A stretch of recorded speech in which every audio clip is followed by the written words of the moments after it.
Hello दोस्तों, Dalip Hindi short and classes में आपका हार्दिक स्वागत है। दोस्तों, आज की डिक्टेशन आशुलिपि उच्च गति अभ्यास खंड 1 रामधारी गुप्ता से बोली जाएगी।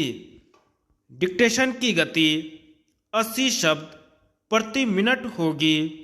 डिक्टेशन स्टार्ट करते हैं 5 सेकंड बाद।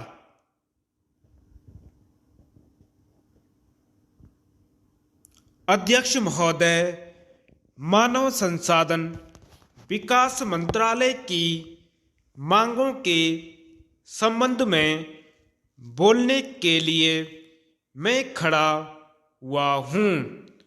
शिक्षा की पद्धति के बारे में, उसमें परिवर्तन लाने के बारे में, इस क्षेत्र में हमें जो असफलता हाथ लगी है उसके बारे में अभी मेरे मित्र ने बहुत कुछ कहा है।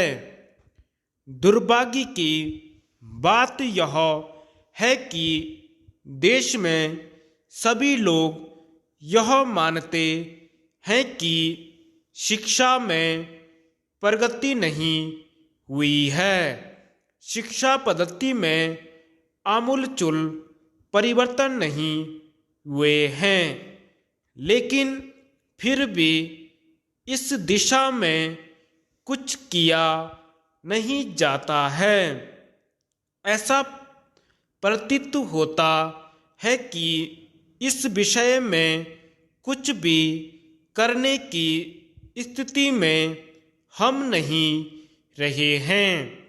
स्थिति ज्यों की त्यों चली आ रही है।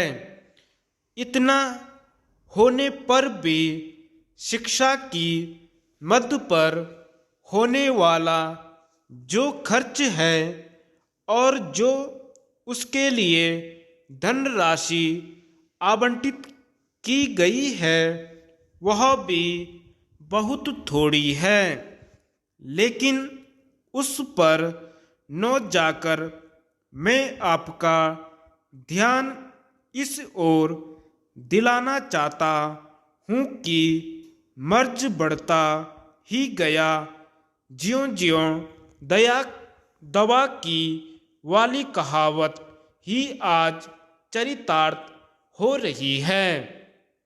जितने ज़्यादा आयोग और समितियां बैठी और जितनी ज़्यादा शिक्षा पद्धति के बारे में छानबीन की गई, उतनी ही ज़्यादा बीमारी बढ़ती गई।